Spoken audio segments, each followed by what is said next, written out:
Okay, welcome back. We are live. We happen to be looking at a 15-minute chart of the ES right now, live, and actually we're in this trade right now. So it's happening as we speak.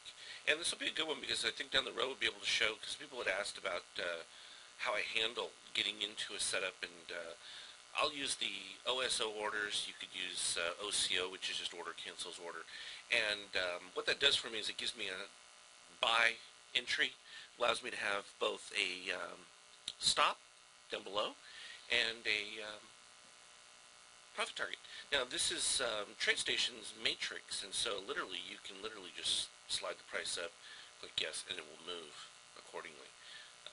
You can even turn off the request, like, are you sure you want to do this, and it will just be a live action, setup.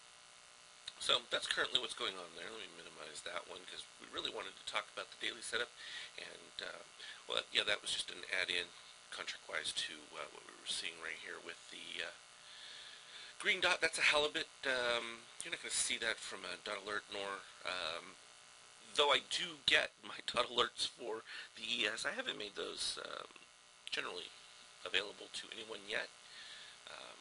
Down the road, it takes time to understand and learn the general concepts with regard to, well, how these, not just the dot fractals, because the dot fractals are all just a compilation of various key points within our indicators right here. And so they come up at specific points where you can really take advantage of imbalances, would be the way to describe it. So let's go ahead and take a look at some of the daily stocks. And on your player, drag the live feed from our Trade the MBI page on here, and you can see you can adjust your quality and various things down here, whether you're in the video part, the chat part, all those options. Text writing, and then you've got a series of other little options. You can go directly to live stream and watch our channel as opposed to being on our web page. So plenty of different choices for you to utilize, but I thought we would get into it with our charts right now. And if you do have questions while I'm going over them, feel free to just type them in there. I may not get to them immediately, but overall we will. So we're looking at a daily of PCLN, and interesting because it looks fairly attractive when you see all these buy dots. Now this is a point where a lot of people have been kind of bearish on it. If I squeeze it in a little bit, you can kind of see what the belief was here, is that you've got this huge gap that there's an expectation that it should be filled. And well, there's nothing wrong with that idea. You have to have an impetus between why that particular space should be filled, not just that it should. And so this is where we look at the dots, and we weren't really seeing that we were going to get this cataclysm. Yeah, we turned red trend, and that means we look for a discount, but what we really were looking at is what was happening with our shakeout reading here, as well as the extreme histogram in combination to one another. And let me put that extreme histogram back up at the top, because I think it's easier to see it in the context of having it overprice.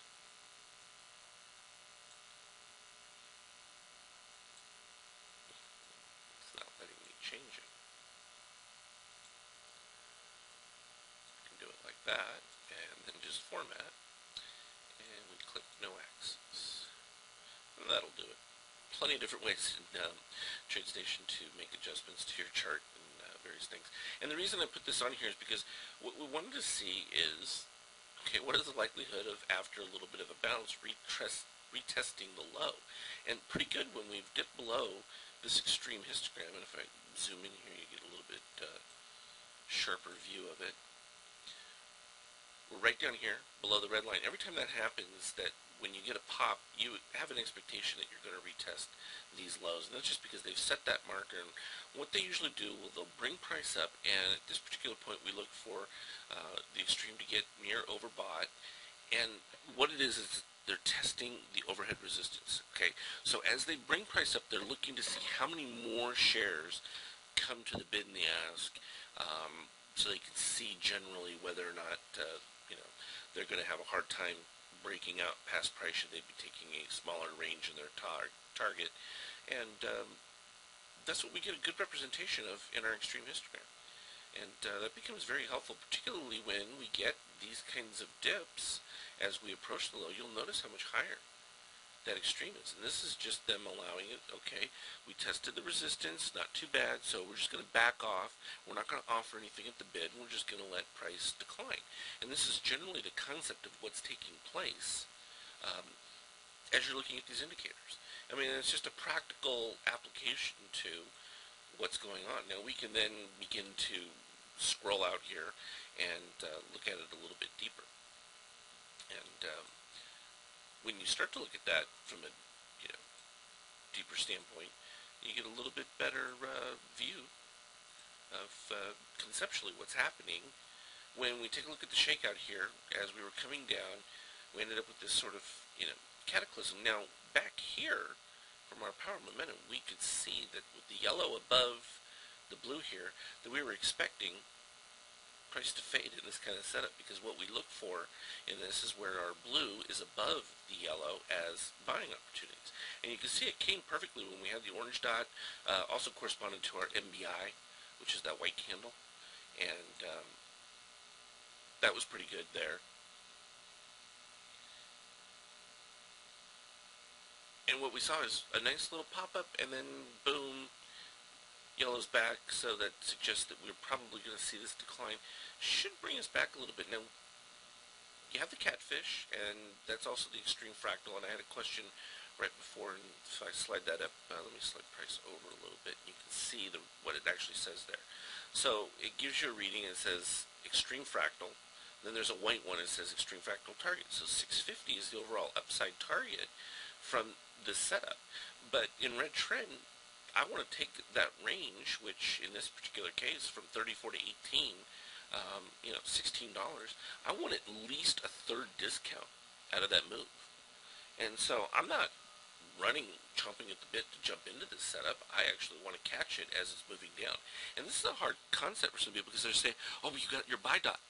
Well, yeah, I understand that they're there. They've made their presence known. But I also understand that what they're going to do in relation to this dip below the extreme. So, some of these guys will come and say, oh, well, I'm shorting and it's going to break down. Like, well, that's fine.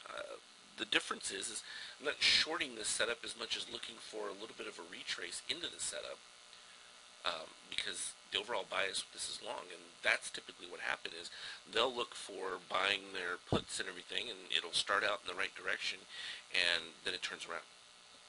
And oftentimes they don't understand why did it turn around. And that's, it's an interesting one, because, there are always going to be different time frames for people, different levels, and, technical analysis still is the most popular technique. All I'm pointing out with these bifractal setups is they use the technical analysis in some cases against those traders, because it really makes it easy for them when they're expecting this kind of a cascade move to break down, and I'm just looking for a partial discount and the opportunity for it to flip around, and they're expecting this, plummet all the way down to, these levels down here in the 580s, and then all of a sudden it spikes back up. And then, then there's the recriminations. Oh, it was the market this, that, and improved, and that saved it. Well, okay, that's fine. But at the end of the day, we're looking at this being higher extreme, and first time we get another up move, that's going to be the huge buy setup, and at that point, yes, I will buy straight up, looking for a strong pop from this particular setup. Also, important to watch will be the shakeout. Now, unlike Apple that we looked at just a little bit ago, and you have the negative 20 plus reading, okay, there's a negative 2 on PCLN. So, do I want to be shorting into a negative 2 for my shakeout? Absolutely not, because the reality is that's barely any kind of distribution whatsoever, even though you've seen a nice move in price, and that's just because they pulled the bid on it, not because price tends to fall. Whereas Apple at a negative 27, I know I don't have a whole lot of upside support, so if I'm going to be trading Apple, I'm going to have to be looking for quick hits at this particular time until that shakeout improves to inside that minus 12. Then I know at least I've got some active players who are probably going to support price, and you need to be trading with the big guys because they're the ones with the real bank that can move the number of shares needed to really impact price. So PCLN, overall, when we look at this particular setup, yes, red trend. The fact that we've moved back above the expanded ratio histogram here, very positive. So PCLN going forward for the week coming in dot alerts, I see as very attractive from its setup. So that's an interesting one in relation to, we should actually, let me get rid of a couple of these. Let's go to Apple because I think it's perfect to point out that differential immediately, and we can see it clearly if we expand this right up here. Look at that, negative 25. So you've got this huge distribution taking place within this overall move, and you're just not seeing them making a large commitment to buying it back. So when you look at that from a daily standpoint, you understand that your bias is lower overall, so that when you do get your smaller 10-minute move, and let's see, we have a 78-minute chart popped up here. Let's just change it to a 10-minute while we talk about it real quick. You got to be looking for a little bit quicker hits, and so this is important when you're looking at the overall dot alerts. If you have all these indicators, which I make available to everyone, and what's nice too is, should point that out, TradeStation offering 60 days free to try out their platform. So I have to look at what the full criteria was. They just sent me an email yesterday, and that would definitely be worthwhile to take a look at, because I've made it clear that people who want to try out the indicators, I'll give them to them for a week or two, and you try them out, and you see how it works. And it also becomes part of the ongoing education, because you begin to look at these things differently. The best I could do with the dot alerts, all it lets me do on the dot alert is it will automatically give the closing price, and then it just lets me describe what the alert is. So I can't give you all of the smaller nuanced details, particularly when it comes to some of these additional indicators that I use as backup.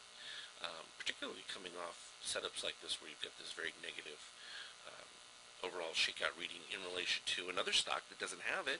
So it's like when I'm looking at some of these, I've had a few people ask on Stock Twits and that, well, which one should I be looking at for next week?